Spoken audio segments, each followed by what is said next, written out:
Let's go on a 7 succulent adventure. These are the star performers of my own garden. I've grown them for years and I can't say enough good things about them. You put them together, you've got a garden. You got a bigger space to fill, you just repeat them. My garden is at an elevation of 1,500 feet inland Southern California.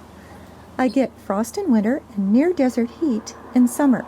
I've gardened with succulents for over 25 years and written 3 best-selling books on succulents. You can grow my top 7 in the ground in Southern and coastal California from the Bay Area south. Elsewhere, they're beautiful in pots. Just move and shelter them when the weather gets too hot, cold, or wet. Kalanchoe lucier, the flapjack plant. Here's how it looks in the nursery pot. The secret is to not let them bloom. Now they do have interesting blooms. They get kind of like tall minarets. That bloom is draining so much energy from the plant, it's just never going to look the same. I go in there into the leaf axils when the plant starts to form a bloom. I pinch out the buds. Yes, infanticide. I do that because I want that energy to stay in the plant. It may try to form more buds, but it'll give up eventually and you will get new little offsets. Over here, tucked behind it, is this beautiful Echeveria Sahara. Now, this is not all that easy to find, but I'm going to give you alternatives. Here it's shown in the display garden at Waterwise Botanicals created by Laura Eubanks. It's fall and it's beautifully in bloom.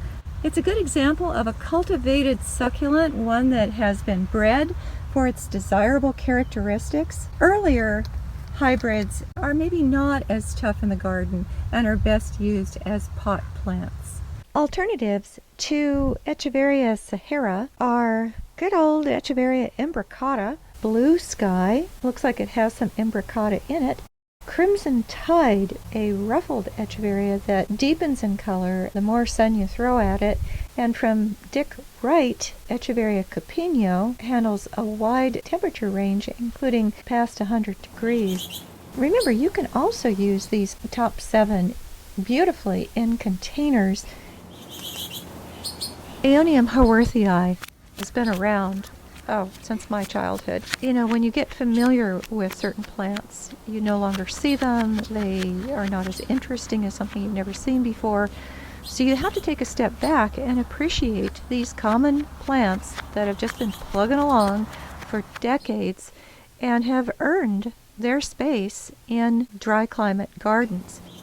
A variegated kiwi has yellow or cream and red in the leaves. As with any variegate, it's going to be more sun sensitive because it doesn't have that chlorophyll shield that keeps it solid green and is better at absorbing or deflecting ultraviolet light from the sun and is more efficient at photosynthesis.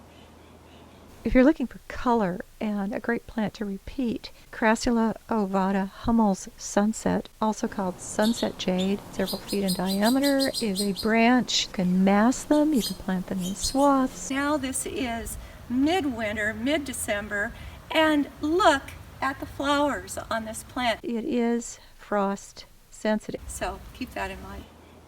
Bocarnia recurvata, even though it has these strappy leaves, it has this caudex that's like a water storing tank, and that's what makes it a succulent. It creates height, which is so important in a succulent garden. Not only the aesthetics, but also to give the plants a little bit of shade in the heat of summer. They give a nice fountain shape in the garden. Look at how beautiful these are backlit. Then I've also planted around them Aeonium haworthii. When they bloom or the frost hits them, they will incur some damage at the crown. And this is not a bad thing because that stimulates the meristem tissue to produce more growth, and sometimes that makes them branch. Over time, it does get large, and that caudex can occupy a pretty wide area. Agave blue glow is bred to be the ideal landscape plant. Backlit, the leaves just glow. A tight rosette of bayonet-shaped leaves end in a sharp point. So I recommend you, with your garden clippers, cut that little tip off of each leaf to blunt it so it's not going to poke you, because they are needle sharp. And that's the only drawback to this plant. The variegated is even more beautiful backlit because it has cream stripes that are somewhat translucent. Aloe brevifolia, which is short-leaved aloe. Rosettes are about the size of a softball, sometimes larger. Nobilis is a little bigger. Both Aloe nobilis and Aloe brevifolia, which is more blue, will form colonies over time. They're quite easy to propagate. You just wiggle loose the offsets from around the skirt of the plant. But you're probably wondering, okay, well, are there only 7 terrific succulents? What about the other hundreds of species and cultivars? Yes, well, in my book, Succulent Simplified, I give you my top 100 succulents. And in Designing with Succulents, which is primarily for in-ground landscapes and gardens, I show hundreds of different kinds of succulents from numerous genera. So why aren't those among my top 7? Every plant has wonderful things about it and 1 or 2 things that are maybe drawbacks, depending on the knowledge of the gardener, microclimate, even pests. I mean, these top 7, they are low water, they're low maintenance, they're pest free, and they look good, so what's not to love? Alright, you have a general idea of what you want for your garden in a small space, or repeating these plants throughout a landscape. What are you going to do about all that bare ground? I mean, you're not going to cram plants into every square inch. Well, plant rocks. Yes, rocks are your friends. It used to be that a garden of crushed rock was a mid-century cliche, and people would use colors of rock that didn't really blend in with the natural environment. No, you go with nice gravel, crushed rock that's larger than a gravel, and tones that work with what's surrounding it, with the color of your home, with the boulders on the distant mountains. And that's what you use in your landscape to fill the rest of the space. And the plants will grow in, and everything will be quite unified. You will have a finished looking landscape, much more so than if you used chipped bark or other organic materials, because when they break down, they just look messy, disappear. Rock will be there forever.